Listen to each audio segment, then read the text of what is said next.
Film की शुरुआत होती है सोयन से, जो अपने शहर अपनी मॉम की तबीयत पूछने के लिए जा रही थी, पर रास्ते में ही उसका फोन गुम हो जाता है। इसलिए घर आकर वो सबसे पहले घर का पुराना लैंडलाइन एक्टिवेट करती है और उससे अपने फोन पर कॉल करती है। पर फोन रिसीव करने वाला आदमी कहता है कि तुम्हारा फोन वापस करने के बदले मुझे इनाम चाहिए। ये सुनकर सोयन फोन काट देती है और डिसाइड करती है कि वो नया फोन ले लेगी। इतनी ही देर में जो लैंडलाइन उसने अभी एक्टिवेट किया था, उस पर किसी यंगसोक नामी लड़की की कॉल आती है, जो कह रही थी तुमने ठीक कहा था, मॉम के बारे में वो सच में बहुत बुरी है। सोयन उसकी बात समझ नहीं पाती और पता चलता है कि वो लड़की सोयन को सनी समझकर बात कर रही थी। सनी के बारे में तो सोयन को भी नहीं पता था, इसीलिए वो रॉन्ग नंबर बोलकर फोन काट देती है। जिसके बाद वो चली आई थी अपने मॉम के पास हॉस्पिटल में, जिनको ब्रेन ट्यूमर था। सोयन ज्यादा देर उनके पास नहीं रुकती क्योंकि वो उन्हें पसंद नहीं करती थी और अपनी डैड की मौत का जिम्मेदार उन्हें समझती थी, जो आज से 20 साल पहले 1999 में मर गए थे। फिर वो घर वापस आ जाती है और एक और बार उसे वही कॉल आती है योंग सियोक की, जिसे वो काट देती है। तभी घर पर उसे कुछ गिरने की आवाज आती है। देखने पर पता चला कि उनकी फैमिली पिक्चर गिरी थी, जिसके पीछे बेसमेंट का एक खुफिया रास्ता था। सीढ़ियों से नीचे उतरकर बेसमेंट में जाने पर उसे एक बॉक्स मिलता है, जिसके अंदर कुछ रिचुअल की चीजें थी और उसी फोन वाले लड़की योंग सियोक की पिक्चर भी थी इसमें। और इस पिक्चर के पीछे डेट लिखी हुई थी 1999 की। इन रिचुअल की चीजों के बारे में जानने के लिए वो अपनी फैमिली फ्रेंड के पास जाती है और इस लड़की योंग सियोक के बारे में पूछती है, तो उसे पता चलता है कि ये लड़की भी 20 साल पहले मारी जा चुकी है। साथ ही उसे ये भी पता चलता है कि उसकी मॉम एक शेमन थी और उन्होंने ही सोयन की फैमिली को ये घर भेजा था। अब सोयन घर जब वापस आ रही होती है तो उसे सुनही नाम का स्टोर दिखता है। वो समझ जाती है कि योंग सियोक जरूर इसी स्टोर पर कॉल करने की कोशिश कर रही थी। सोयन घर वापस आ जाती है और दोबारा उसे योंग सियोक की कॉल आती है, जो रोते हुए उसे बता रही थी कि मॉम मुझे जला देंगी। इतने में ही फोन एकदम से कट जाता है और दिखाया जाता है कि योंग सियोक की मॉम सच में उसे जलाने लगी है।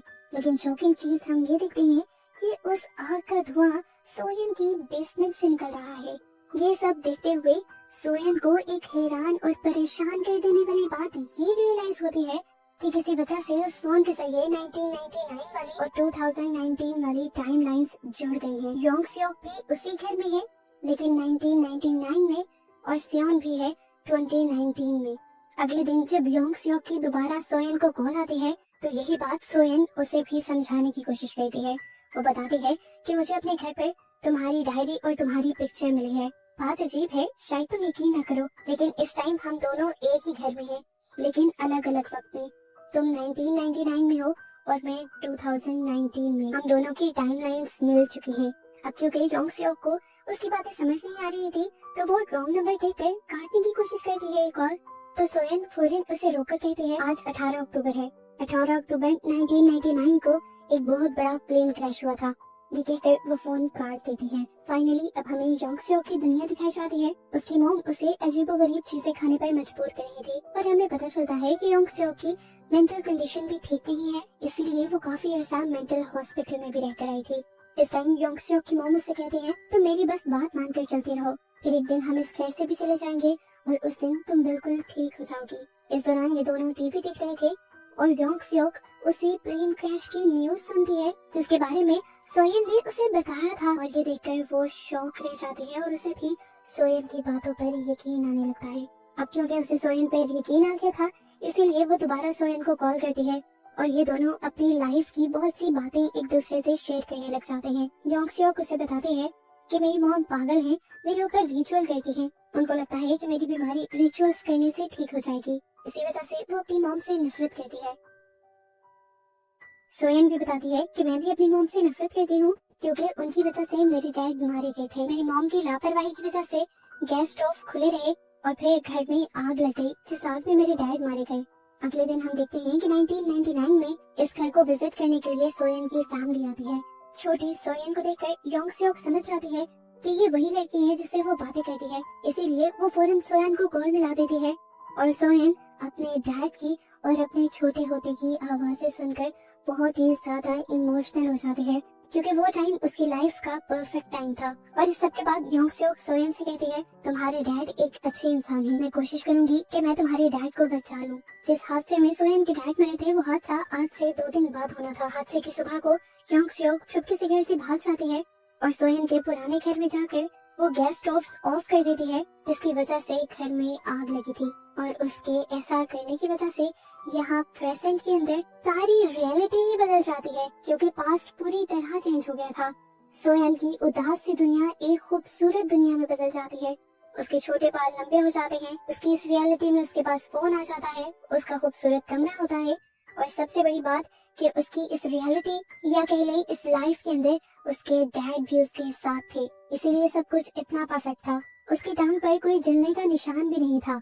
सियोन ये देखकर बहुत ज्यादा एक्साइटेड हो जाती है और उसे ये भी पता चल जाता है कि पास्ट में किया हुआ चेंज पूरे प्रेजेंट को बदल रहा है, पूरे टाइम को ही बदल रहा है। सोयन अपने डैड से मिलकर बहुत ज्यादा एक्साइटेड हो जाती है, जबकि दूसरी तरफ हम योंग सियो को दिखाते हैं जिसने अपने घर की दीवार पर एक हैंड प्रिंट बनाया था और अचानक से वो हैंड प्रिंट भी प्रेजेंट में शो होने लगता है। सियोन समझ जाती है कि पास्ट में छोटा सा चेंज भी अब इस प्रेजेंट को बदल रहा है। अभी तक टाइम में जितने चेंजेस हुए थे सियोन उससे बहुत ज्यादा सेटिस्फाइड थी और खुश थी, लेकिन पास्ट में योंग सियो की लाइफ वैसी ही चल रही थी। उसकी मॉम उसी तरह उसके ऊपर टॉर्चर कर रही थी और उसकी जिंदगी खंडर थी।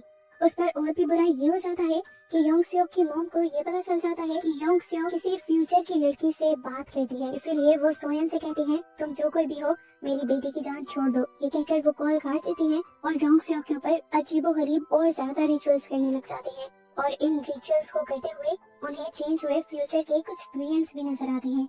योंग सियो की मॉम की धमकी सुनने के बाद यहाँ सोयन इंटरनेट पर इस घर की पास्ट हिस्ट्री को सर्च करने लगती है और उसे तब योंग सियो की मॉम के बारे में पता चलता है, जिन्हें आज के ही दिन अरेस्ट कर लिया गया था क्योंकि उन्होंने अपनी बेटी योंग सियो का मर्डर कर दिया था ब्लैक मैजिक करते हुए। घबराकर सोयन योंग सियो को कॉल करती है और उसे ये बात बता देती है कि आज तुम्हारी मॉम तुम्हें मार देंगी। इसी डर में योंग सियो जाकर छुप जाती है और दिखाया जाता है कि सच में योंग सियो की मॉम उसे मारने के लिए आ रही थी, लेकिन इससे पहले वो मार पाती योंग सियो उनका हाथ पकड़ लेती है और उनसे पूछती है कि आप ऐसा क्यों कर रही हैं। तो मॉम उससे कहती है क्योंकि आगे चलकर तुम बहुत से लोगों के लिए खतरा बन जाओगी, इसलिए आज तुम्हें मारना जरूरी है। वो अब जबरदस्ती उसे मारने की कोशिशों में लग गई थी और यहाँ योंग सियो अपनी जान बचाने के लिए अपनी ही मॉम का मर्डर कर देती है। उनके हाथ से उनकी छुरी को छीनते हुए उन्हीं को स्टैब करके मार देती है। और ऐसे पास्ट में एक बहुत बड़ा चेंज होने की वजह से फ्यूचर भी चेंज हो जाता है और इस मरतबा फ्यूचर में हम देखते हैं कि योंग सियो भी जिंदा है। 1999 में भी योंग सियो की लाइफ काफी बदल गई थी। वो अपनी मॉम की कैद से आजाद हो गई थी। नहा धोकर फ्रेश होकर वो बाहर जाती है, अपना फेवरेट खाना खाती है, मूवी देखती है और शॉपिंग करती है। 2019 में दिखाया जाता है कि सोयन का फैमिली फ्रेंड उसके लिए स्ट्रॉबेरीज लेकर आया था। वो स्ट्रॉबेरी को खाती है और थोड़ा सा जूस उसके स्वेटर पे गिर जाता है। 1999 के अंदर भी सोयन का फैमिली फ्रेंड जो उस टाइम योंग सियो का नेबर था, वो योंग सियो के घर स्ट्रॉबेरीज लेकर जाता है और वहाँ जाकर देखता है कि योंग सियो ने अपनी मॉम का मर्डर कर दिया था और उनकी बॉडी को छोटे छोटे टुकड़ों में काट कर फ्रीजर में फ्रीज कर दिया था।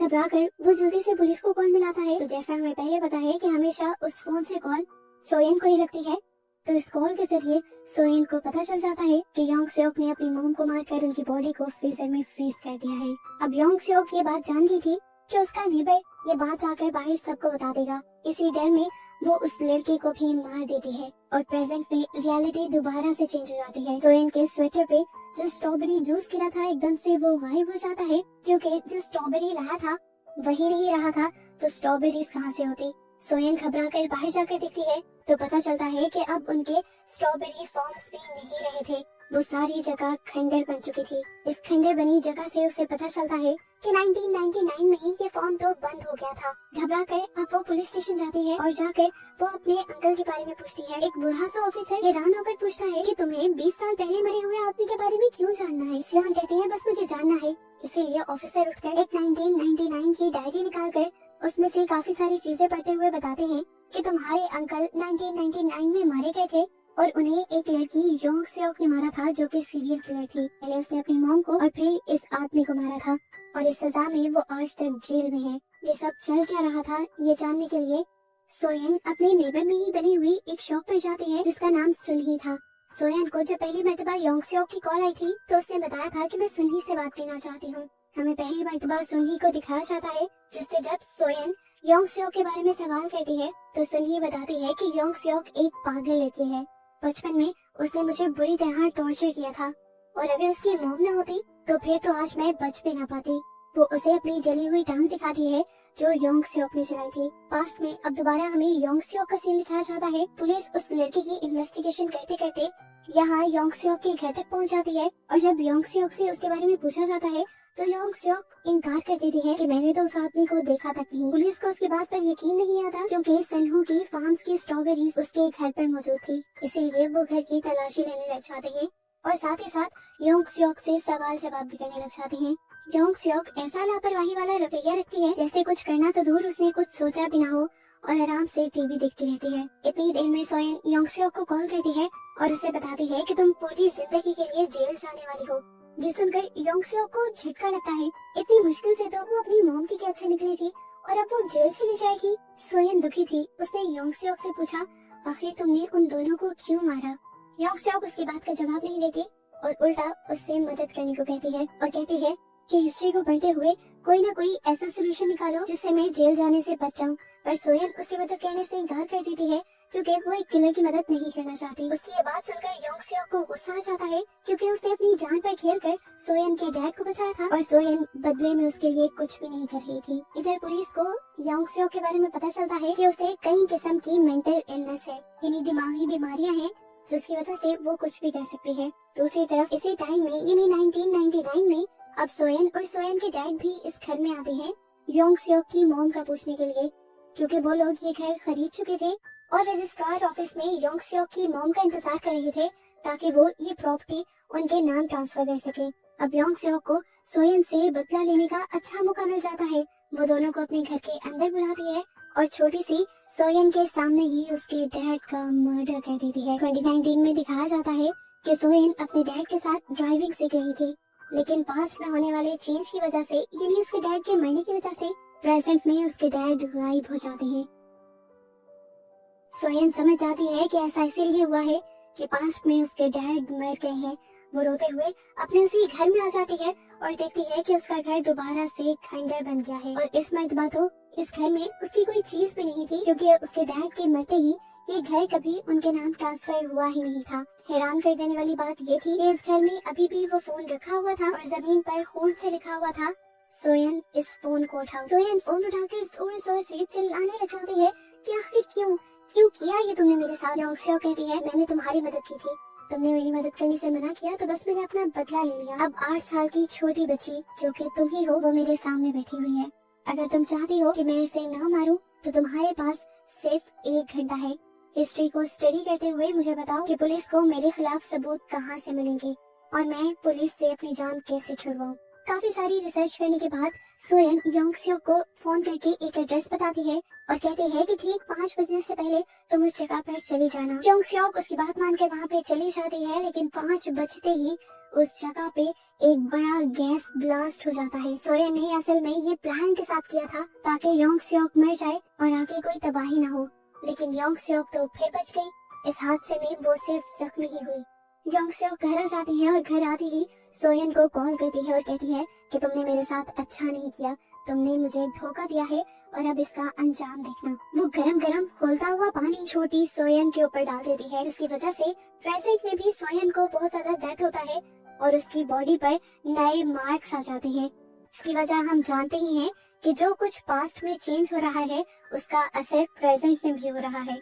इसी टाइम पर पास्ट में सियोन के डैड के फोन पर एक मैसेज आता है उनकी वाइफ का। वो रजिस्ट्रार ऑफिस में उन सबका वेट कर रही थी और अब क्योंकि काफी देर तक वो वापस नहीं लौटे थे, इसीलिए वो रजिस्ट्रार ऑफिसर को लेकर योंग सियोक के घर ही आने वाली थी। योंग सियोक की सारी बातें सुनकर सोयन से कहती हैं कि कुछ ही देर में तुम्हारी मॉम भी यहाँ आ जाएंगी। अगर तुम चाहती हो कि वो ना मरे तो मुझे ठीक इन्फॉर्मेशन देना। इस बार डरी हुई सोयन जल्दी से पुलिस स्टेशन जाती है और उस ऑफिसर की 1999 वाली डायरी चुरा लेती है, जिससे उसे पता चलता है कि पुलिस को योंग सियोक के बारे में उसकी नाइफ से पता चला था जो उन्हें जंक यार्ड से मिली थी। वो ये बात जल्दी से योंग सियोक को बताती है और योंग सियोक अब उस नाइफ समेत सारे ही सबूत मिटा देती है और पास्ट में होने वाले इस चेंज की वजह से फ्यूचर दोबारा से बदल जाता है सोयन जब अपने घर वापस आती है तो देखती है कि ये घर अब दोबारा से नॉर्मल नहीं रहा था। ये घर योंग सियोक ने उन्हें बेचा ही नहीं था, अब ये घर योंग सियोक का ही था।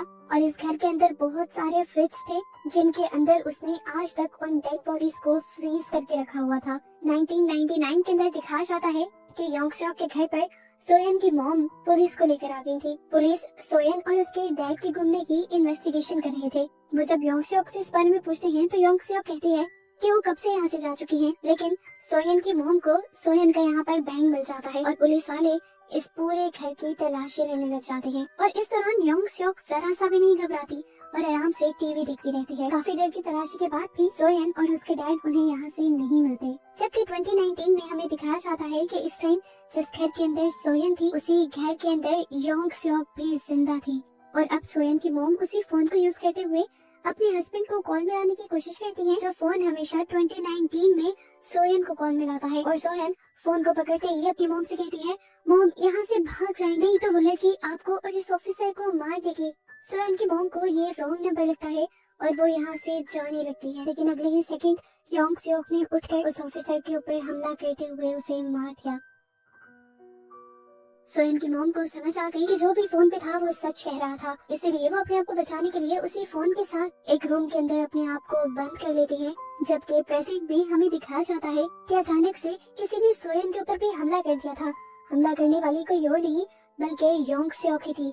सोयन अपने आप को किसी तरह उससे बचा लेती है और यहाँ योंग सियोक उससे कहती है, पता नहीं क्यों तुम मेरा साथ नहीं दे रही थी, हालांकि सच तो तुम्हें भी पता है और मुझे भी कि हम दोनों ही एक जैसे हैं। तुम्हें भी पता है कि तुम्हारे डैड तुम्हारी ही गलती की वजह से मारे गए थे, लेकिन पुलिस के सामने तुमने सारा इल्जाम अपनी मॉम पे लगा दिया। ये सच्चाई असल में योंग सियोक को तब पता चली थी जब वो सोयन के घर उसके डैड को बचाने के लिए गई थी। ये सुनते ही सोयन भी यहाँ से उठ खड़ी होती है और उसी फोन के साथ अपने आप को एक रूम में लॉक कर देती है। दूसरी तरफ से सोयन की मॉम फोन पर हेल्प मांगने लग जाती है और सोयन उनसे कहती है, मॉम इस कमरे में कोई भी चीज पड़ी होगी उससे आप योंग सियोक को मार दें। इससे पहले कि सोयन की मॉम पूरी बात सुन पाती, योंग सियोक छोटी सोयन को उस रूम के बाहर छोड़ देती है जिस रूम में सोयन की मॉम थी। और उसकी आवाज सुनकर सोयन की मॉम फोन छोड़कर अपनी बेटी को बचाने के लिए बाहर चली जाती है। उसके बाहर निकलते ही योंग सियोक उन दोनों के ऊपर हमला कर देती है और अपने आप को बचाने के चक्कर में सोयन और उसकी मॉम को बहुत सारी चोटें आती हैं, जिसका निशान इस टाइम हम प्रेजेंट में सोयन की गर्दन पर भी देख रहे थे। 1999 के अंदर सोयन की मॉम और योंग सियोक दोनों ही पूरी ताकत से लड़ रहे थे और अपनी बेटी को बचाने के लिए सोयन की मॉम योंग सियोक को लेकर रेलिंग से नीचे कूद जाती है और यहाँ ये दोनों ही बेहोश हो जाते हैं। पास में होने वाले इस चीज की वजह से फ्यूचर दोबारा से बदल जाता है। जिस घर के अंदर इस टाइम सोयन थी वो घर दोबारा से एक खंडर में बदल गया था, जैसे यहाँ पर सालों से कोई ना रह रहा हो। वो घबराते हुए पहले हॉस्पिटल जाती है और वहाँ पर अपने मॉम के बारे में पूछती है, लेकिन उसे पता चलता है कि उसकी मॉम तो यहाँ पर एडमिट ही नहीं है। वो पुलिस स्टेशन जाके अब योंग सियोक के बारे में पूछती है तो उसे उसकी भी कोई इन्फॉर्मेशन नहीं मिलती। वो ग्रेवयार्ड जाती है तो देखती है कि उसके डैड उसी दिन मरे थे जिस दिन वो सारे काम हो रहे थे 1999 में। उसे लग रहा था कि अब उसकी मॉम भी मर गई, लेकिन थोड़ी देर में यहाँ पर उसकी मॉम उसे ढूंढते हुए आ जाती है और उसे डांटने लग जाती है क्योंकि इस टाइम उसका फोन बंद था। इस टाइम उनकी गर्दन और पूरे जिस्म पर काफी सारी पुरानी चोटों के निशान दिखाए जाते हैं, जिसका मतलब था कि उस दिन वो योंग सियोक से लड़ने के बाद जीत गई थी। सोयन उन्हें देखकर बहुत ज्यादा खुश हो जाती है, उनका हाथ पकड़ती है, हाथ चूमती है और गले लगाकर ये दोनों घर के लिए बढ़ जाते हैं। लेकिन आगे बढ़ते बढ़ते ही एकदम से रास्ते में ही सोयन की मॉम भी गायब हो जाती है।